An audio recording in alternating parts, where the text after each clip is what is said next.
할렐루야. 지난 한 주간도 여러분 주 안에서 승리하셨습니까? 아멘. 교회 안에는 참으로 귀하고 다양한 세대가 모여 있습니다.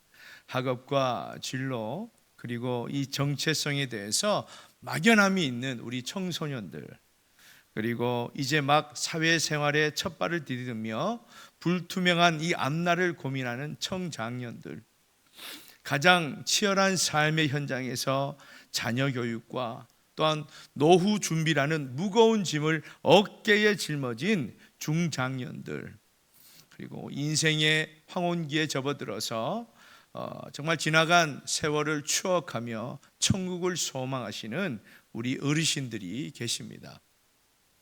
이처럼 우리는 인생의 연수도 다르고 겉모습도 다르고 또한 처한 상황도 고민의 색깔도 저마다 다 다릅니다. 그러나 우리 모두 하나님을 믿는 신앙인으로서 심령 깊은 곳에는 이러한 공통된 질문이 찾아들기도 합니다.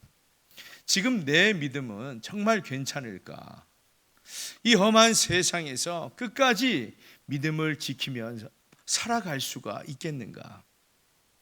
이런 불안한 마음이 들더라라는 것입니다. 왜 그럴까요? 이 세상은 끊임없이 우리를 몰아세우기 때문입니다.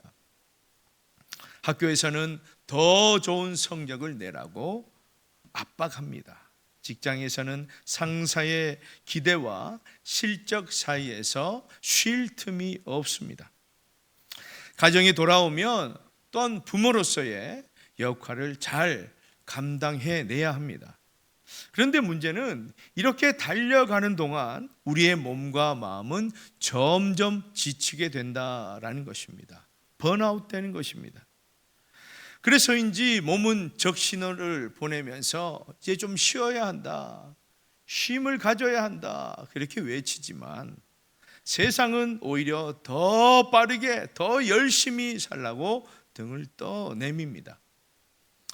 그러다 보니 어느 순간 우리는 신앙인인데, 그래서 우리는 기도해야 하고 말씀을 읽어야 되고 큐티도 해야 되는데, 이 모든 것들이 이 신앙생활이 거룩한 게 다가오는 것이 아니라 마치 학교의 숙제처럼 부담감만 크게 오더라라는 것입니다.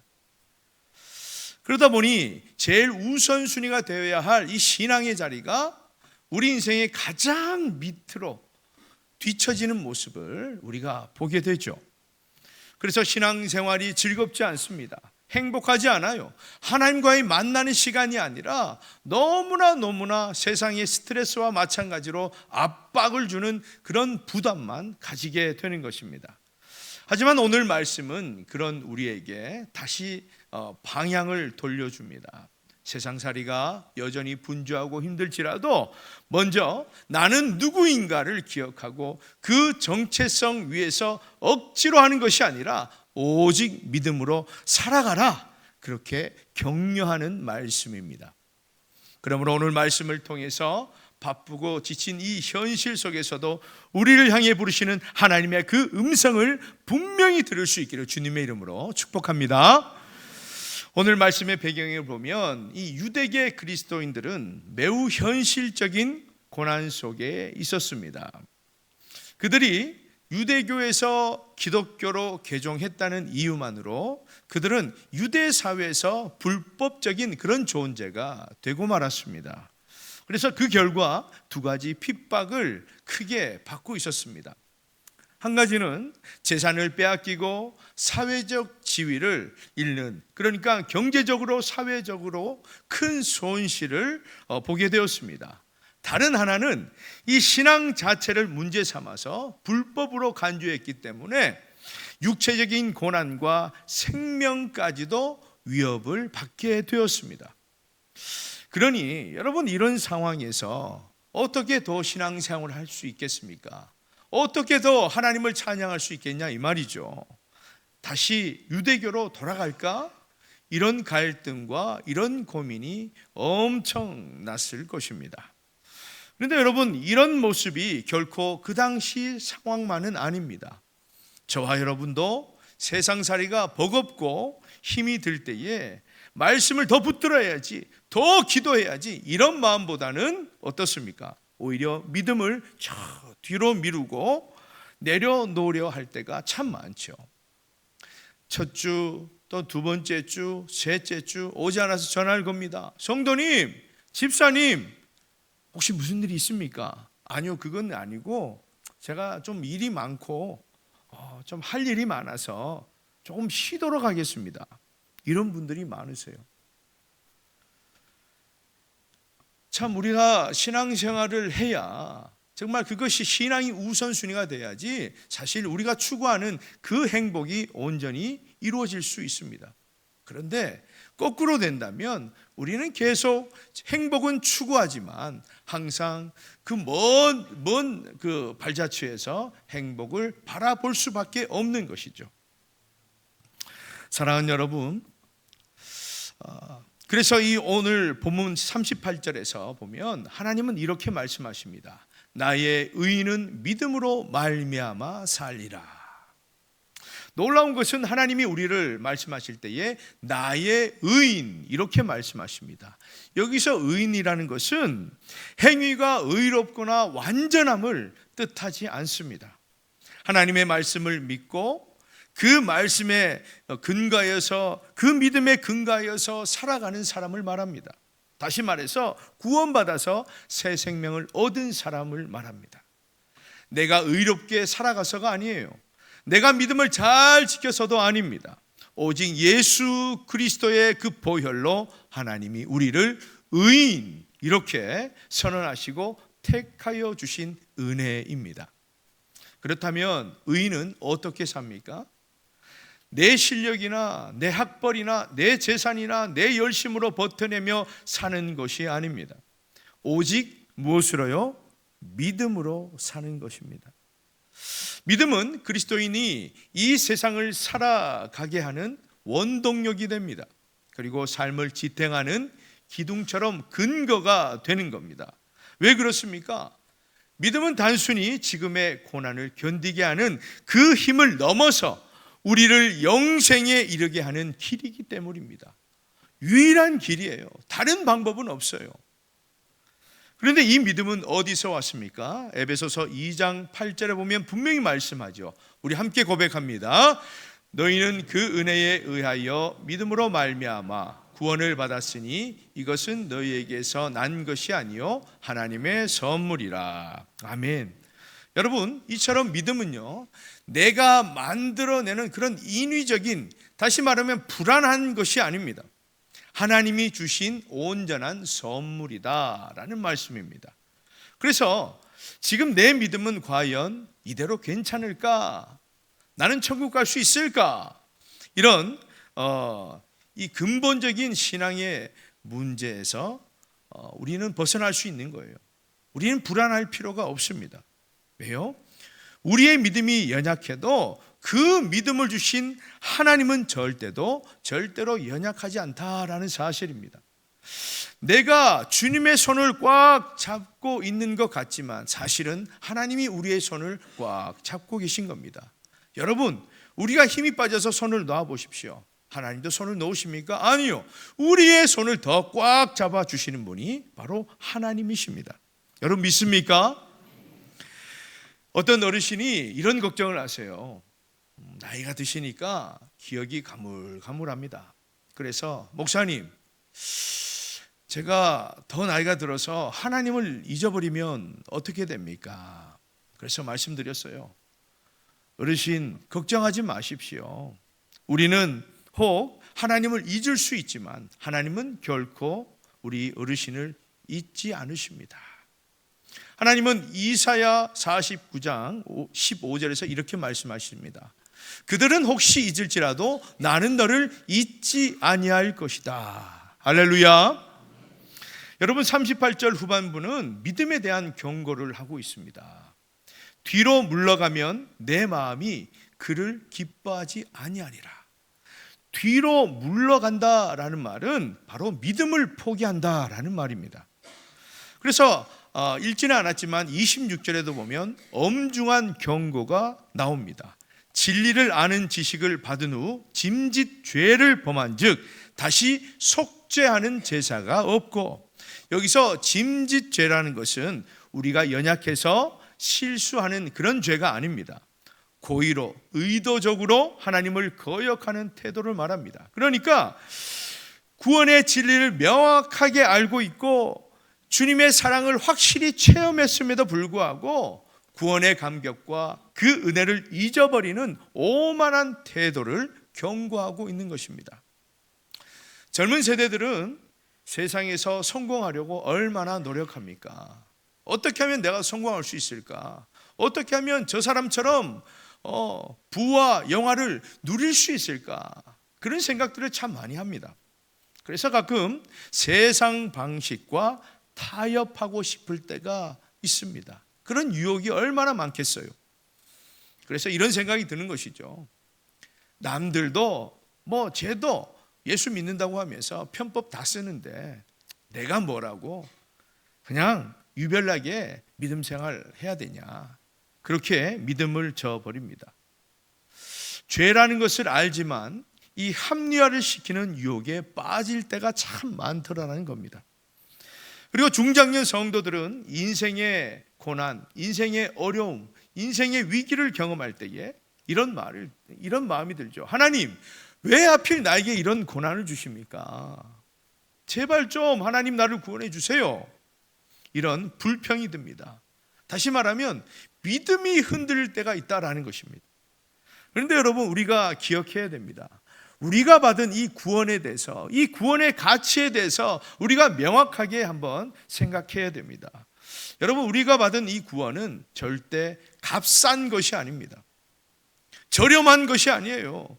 예수 그리스도께서 십자가에서 그 자신의 생명을 내어주심으로 인해 치러진 가장 값비싼 그 무엇으로 바꿀 수 없는 최고의 은혜라는 사실을 우리가 이 가슴에 새겨야 한다라는 것입니다.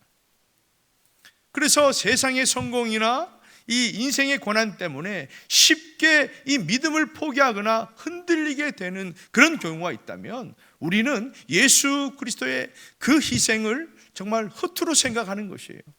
아무런 의미 없이 저버리는 것입니다. 그래서 우리는 스스로 이렇게 선포해야 됩니다. 따라합니다. 나는 예수님의 희생으로 값주고 사신 소중한 존재다. 할렐루야. 아멘. 여러분, 이 고백이 흔들리는 그 믿음 가운데서 우리를 붙드는 힘이 되시기를 주님의 이름으로 축복합니다. 이제 39절에서 우리에게 중요한 말씀을 하십니다. 우리는 뒤로 물러가 멸망할 자가 아니요. 여러분, 이것은요 단순한 격려의 말씀이 아니에요. 단순한 위로의 말씀도 아닙니다. 하나님이 우리에게 붙여주신 명확한 정체성의 선언입니다. 너는 뒤로 물러갈 사람이 아니야. 너는 믿음을 포기할 사람이 아니야. 너는 멸망할 사람이 아니야. 너는 구원받은 백성이야. 이렇게 명확하게 말씀하고 있습니다. 왜요? 저와 여러분은 예수 그리스도의 그 희생으로 값주고 사신 너무나 소중한 존재이기 때문입니다. 그런데 우리를 뒤로 물러나게 하는 그런 장애물들이 이 세상에는 너무나 많습니다. 특별히 우리가 인생을 살아가다 보면 정말 용서가 되지 않는 사람들이 있죠. 직장인에게는 자신을 괴롭히는 동료나 상사가 그 대상일 수 있습니다. 그리고 자영업자나 사업자들에게는 뒤통수를 친 이 거래처 사람일 수도 있습니다. 어르신들에게는 평생 가슴에 대못을 박은 그런 지인일 수도 있어요. 그 사람들만 생각하면 정말 열이 오르고 가슴이 답답해지고 잠이 오지 않습니다. 당장이라도 똑같이 갚아주고 싶은 마음이 굴뚝 같습니다. 그런데 오늘 본문 말씀의 배경이 되는 30절은 이렇게 말씀합니다. 원수 갚는 것이 내게 있으니 내가 갚으리라. 여러분, 이것은 대단한 복음입니다. 하나님이 우리에게 너는 복수하지 마라. 너는 그 피곤한 일, 그 추한 일 네가 하지 마라. 내가 하겠다. 여러분, 우리가 혹시나 복수를 하게 되면 결국 우리 마음이 시원해지고 다시 평안이 찾아올 것 같지만, 여러분, 우리 스스로가 복수를 하게 되면 결국 내 자신에게도 엄청난 에너지를 쏟게 되는 것이고 엄청난 감정 소모를 통해서 피해를 입고 해결되는 것도 없습니다. 후회하게 됩니다. 이처럼 내가 미워하는 사람을 마음에 품고 복수하는 것은 마치 독을 내가 마시면서 상대방이 죽기를 바라는 마음과 같다라는 겁니다. 그래서 억울한 일을 우리 힘으로 뭔가 해결하려는 것은 스스로 뒤로 물러가는 믿음을 포기하는 사람이 되는 것입니다. 그러므로 공의로운 하나님께 온전히 맡길 수 있는 저와 여러분이 되시길 주님의 이름으로 축복합니다.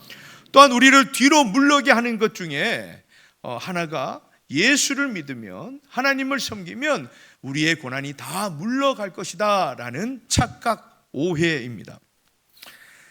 32절을 보면 전날에 너희가 빛을 받은 후에 고난의 큰 싸움을 견디어낸 것을 생각하라. 그런데 구원받고 빛의 자녀가 되었는데 왜 고난의 싸움이 기다리고 있습니까? 그것은 마치 여러분 출애굽한 이스라엘 백성 앞에 여러분 뭐가 있었습니까? 예, 고난이 있었죠. 하나님께서 약속하신 땅, 젖과 꿀이 흐르는 땅, 정말 하나님의 약속의 땅이 출애굽하자마자 탁 열려야 되는 것 아닙니까? 그런데 하나님께서는 출애굽한 이스라엘 백성을 광야로 보내셨다라는 겁니다. 여러분, 광야는 비록 고생스러운 장소입니다. 그러나 하나님의 은혜의 만나를 매일매일 체험할 수 있는 거룩한 성소입니다. 여러분, 젊은 세대에게 광야라는 것은 불투명한 미래일 수 있습니다. 하지만 그곳에서 날마다 주시는 은혜의 만나를 경험하게 되는 것입니다. 내 실력으로 성공하는 것이 아닙니다. 나의 어떤 그런 능력으로 뭔가 내가 잘 나가고 어떤 돈을 벌고 그런 것이 아니라 하나님께서 함께 하심을, 하나님께서 이루어 주심을 그 장소에서 느낄 수 있는 것이요, 배울 수 있는 것입니다. 그리고 중장년에게는 광야가 바로 상실의 아픔일 수 있습니다. 또 은퇴를 하게 되거나 자리를 잃을 때에 그 반석에서 나오는 샘물을 경험하게 되는 것입니다. 그것은 세상의 우물이 말랐을 때, 우리의 영혼이 메말랐을 때 비로소 터지는 하나님의 위로가 되는 것입니다. 우리 어르신들에게는 육신의 쇠잔함과 고독일 수 있습니다. 하지만 그 건강의 고통, 이 고독의 밤에 불기둥으로 찾아오시는 하나님의 사랑을 가장 뜨겁게 느낄 수 있는 곳입니다. 그래서 39절 후반절은 최종 목적지를 선포합니다. 오직 영혼을 구원함에 이르는 믿음을 가진 자니라. 우리는 이미 구원받은 사람들입니다. 믿습니까? 확신하십니까? 아멘. 그러나 그 구원은 완전히 이루어지지 않았습니다. 그 구원은 매일의 삶 속에서 완성을 향해 달려가고 있습니다. 그래서 그 구원의 여정에는 반드시 뭐가 필요합니까? 인내가 필요하다라는 겁니다. 우리 36절 우리 함께 읽습니다. 시작. 너희에게 인내가 필요하면 하나님의 뜻을 행한 후에 약속하신 것을 받기 위함이라. 아멘. 하나님이 약속하신 그 영생, 천국을 누리기 위해서는 반드시 어떤 시간이 필요합니까? 인내의 시간이 필요하다라는 겁니다. 마치 씨앗이 땅에 심겨서 싹이 트고 열매를 맺기까지 시간이 필요한 거예요. 제가 최근에 음나무를 삶아서 초장에 찍어 먹는데 너무 맛있는 겁니다.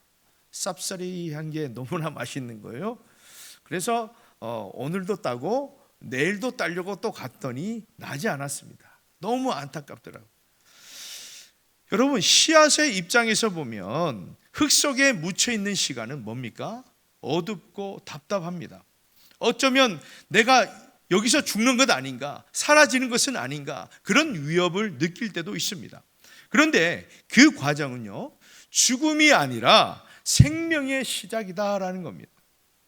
껍질이 드디어 찢겨지고 속살이 드러나야 비로소 뿌리가 내려지고 결국 열매를 맺게 되는 것입니다. 사랑하는 여러분, 여러분 가운데 혹시 여러분의 삶이 땅 속에 묻혀진 씨앗처럼 느껴질 때가 있습니까? 아직도 멀었나? 아직도 마치 터널 속에 있는 것처럼 너무나 캄캄하고 내 앞길에 빛이 보이지 않는 그런 어려운 상황들이 있습니까? 그러나 여러분, 그럴 때 기억하셔야 돼요. 하나님이 우리를 그 자리에 두시는 이유는 결코 우리가 정말 사라지기 위해서가 아니에요. 우리를 무너뜨리기 위해서도 아닙니다. 오히려 하나님의 때에 하나님의 방법으로 열매 맺게 하시기 위함임을 믿으시기를 바랍니다. 그러므로 그 고난의 시간은 끝이 아니라 과정이다라는 겁니다. 사라짐이 아니라 자라남입니다. 하나님께서 결국 우리 삶 가운데 100배의 열매를 맺게 하실 것을 믿음으로 붙드시기 바랍니다. 그래서 37절은 소망의 소식을 전합니다. 우리 37절 함께 읽습니다. 잠시 잠깐 후면 오실 이가 오시리니 지체하지 아니하시리라. 아멘. 여러분, 우리 인생은 정말 잠시 잠깐입니다. 그래서 짧은 우리 인생길에 나는 정말 어디에 목숨을 걸고 있는지 늘 점검하고 돌아보아야 합니다. 여러분, 태양을 본 사람은 이 촛불 하나 꺼졌다고 절망하지 않습니다. 그렇지 않습니까? 영원한 천국, 영광스러운 그 주님의 나라를 소유한 저와 여러분 역시 삶의 그런 작은 고난을 보아도 우리는 절망하지 말아야 된다는 겁니다. 오직 예수 그리스도만 소망할 수 있는 믿음의 사람들이 되시기를 축복합니다. 왜요? 우리는 영혼을 구원함에 이르는 믿음을 가진 자들이기 때문입니다. 여러분, 오늘 말씀을 통해서 하나님은 우리에게 명확하게 말씀하십니다. 나의 의인은 믿음으로 살고 너는 뒤로 물러갈 자가 아니다. 구원에 이르는 믿음을 가진 사람이다. 이것이 믿음이고 우리의 정체성입니다. 그러므로 우리가 믿음으로 살아갈 수 있는 이유는 내가 강해서가 아닙니다. 우리를 창조하시고 우리를 인도하시는 하나님이 강하시기 때문입니다. 내가 하나님을 붙들으시는 것이 아니라 연약한 우리를 하나님이 붙들어 주시기 때문입니다. 그렇다면 이제 믿음으로 이렇게 실천하며 살아가면 참 좋겠습니다. 첫째는 우리 젊은 세대가 이 인생의 광야 가운데 성공주의와 이 비교의식을 멈추고 오직 나에게 주시는 은혜의 만나를 발견하시기를 축복합니다. 남들의 SNS, 남들의 승진 속도와 비교하지 말고 오늘도 내가 일할 수 있음에, 오늘도 내가 공부할 수 있음에, 오늘도 사랑하는 가족과 함께 식사를 할 수 있음에, 그것이 바로 하나님이 주신 은혜의 만나임을 우리는 발견할 수 있어야 됩니다. 매일 저녁 오늘 받은 그 은혜의 만나 한 가지를 적어보면 어떻겠습니까? 우리 교회 어떤 권사님은 매일 감사일기를 적으신다고 합니다. 참 대단하죠. 여러분, 그렇게 감사일기를 적게 되면 오늘 하루가 참 힘들고 분주하고 정신이 하나도 없었지만 그럼에도 불구하고 그 하나님의 은혜가 그 불만 불평, 그 스트레스를 다 몰아내지 않겠습니까?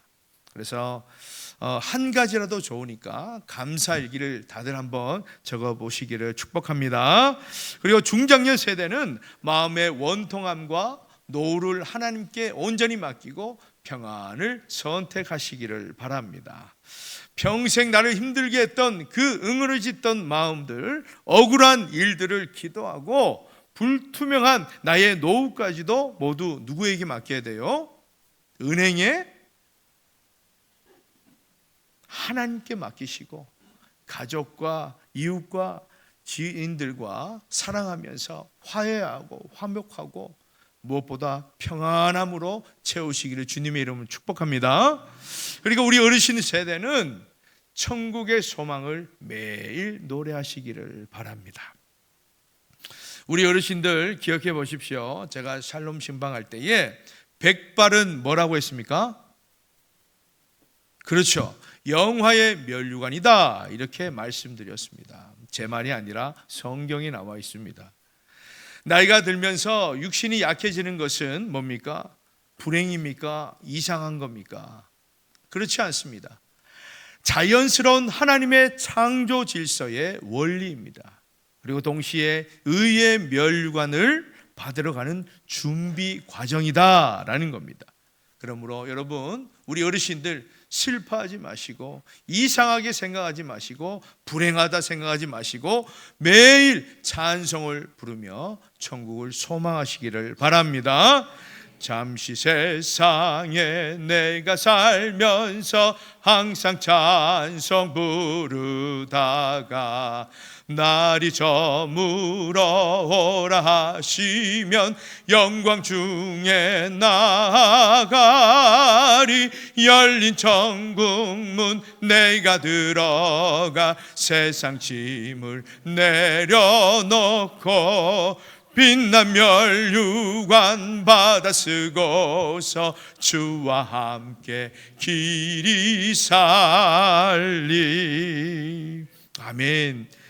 여러분, 사랑하는 우리 어르신들, 천국 소망을 찬송하며 사랑하는 그 믿음이 바로 여러분의 우리 자녀들에게 물려줘야 할 유일한 신앙의 유산임을 꼭 믿으시기를 바랍니다. 그러므로 이번 한 주간도 오직 믿음으로 살아가는 하나님의 의인으로서 매일매일 승리하시기를 주님의 이름으로 축원합니다.